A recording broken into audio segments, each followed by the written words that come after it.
Kirk Frost had always believed he had seen it all. From his early hustling days to managing music careers, Kirk had built an empire in Atlanta with Rasheeda, his wife and business partner. Through the betrayals, reconciliations, and years of love laced with chaos, they had survived it all, or so he thought. But that night, in his studio office, everything changed. It began with a USB drive. It wasn't marked. It had been slipped under the studio door in a plain envelope with no name, no note, nothing but the device inside. Kirk, curious but cautious, plugged it into his laptop while sipping a glass of Hennessy. The studio lights glowed low as beats played softly in the background. He leaned back in his leather chair, expecting maybe a demo submission or some local artist's rough cut.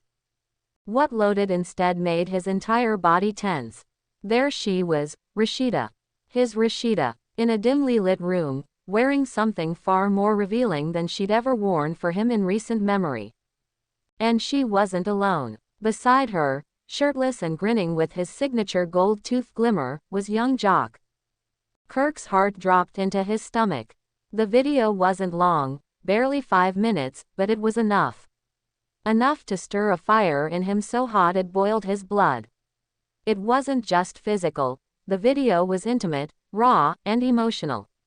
The kind of connection he hadn't seen between him and Rasheeda in years. He watched it twice, not because he wanted to, but because he couldn't look away.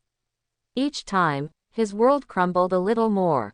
20 minutes later, Kirk stormed out of the studio, tires screeching as his matte black Range Rover tore into the Atlanta night. His phone buzzed with messages, one from Rasheeda herself. "Where you at? Dinner's almost ready." "Dinner," he scoffed, gripping the steering wheel tighter. The irony stung like salt on an open wound. She was probably plating up grilled salmon and sautéed spinach while he reeled from betrayal.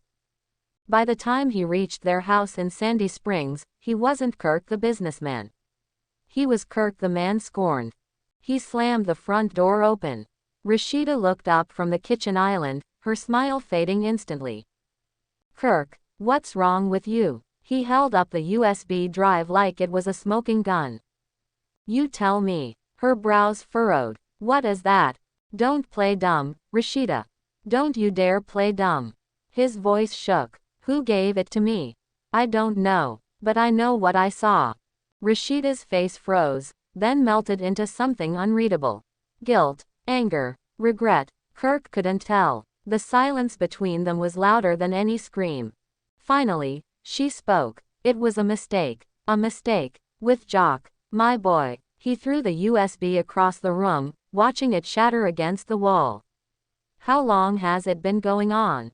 Her eyes welled up. "It was one time. It was stupid. It shouldn't have happened. I didn't mean for." "You didn't mean for me to find out." He snapped. She flinched. "No, I didn't mean to hurt you." Kirk turned away, pacing in circles like a lion caged in betrayal. His fists were clenched so tight his knuckles turned white. "You know what hurts the most," he said, voice low. "It's not even the video. It's the look in your eyes, like he saw a version of you I haven't seen in years." Her silence spoke volumes. Days passed, but the air remained thick with tension. Social media was already speculating about the Frosts.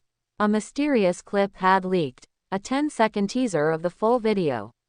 No faces, but enough detail to ignite gossip across the blogs. "Who's the mystery couple in the scandalous clip?" was the headline on the Shade Room. Kirk withdrew. He stopped answering calls. He ignored Rasheeda's attempts to explain, to fix, to plead.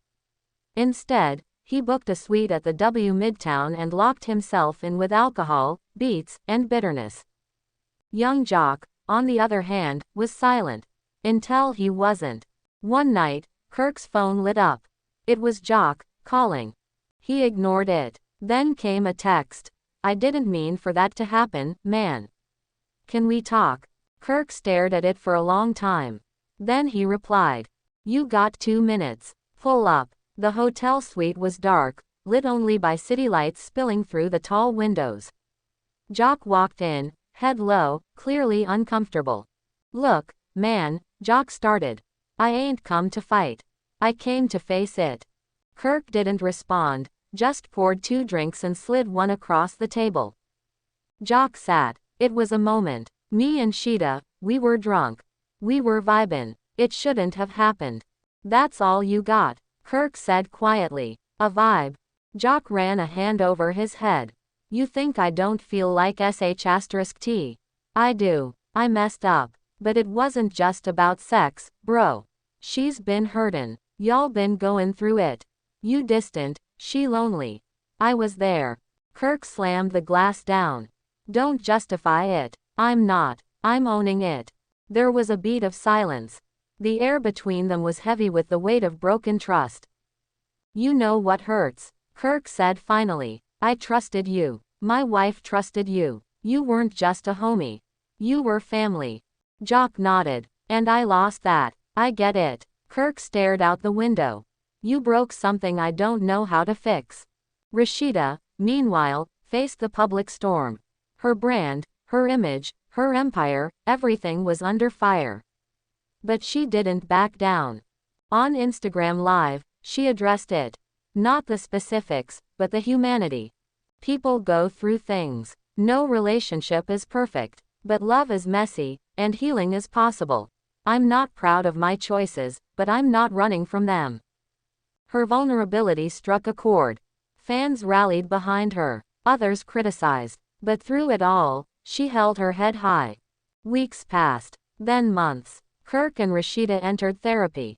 Together. Apart. Sometimes just to scream. Sometimes to sit in silence. There were no overnight fixes. No magical, we're good now, moments. But there was effort, and that was something. Kirk started journaling. Rasheeda launched a foundation for women navigating relationship trauma. Joc stayed away, respectfully. The video, eventually, lost its power. Like all viral things, it faded. But the scars it left behind didn't. 1 year later, they stood in front of a crowd at the Frost Bistro's anniversary event. Hand in hand. Last year, Rasheeda said into the mic, we almost lost everything. But tonight, we celebrate not just survival, but growth, truth, and rebuilding.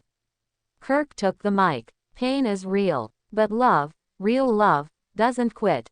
It digs deeper. The crowd applauded. Behind the scenes, there were still hard days.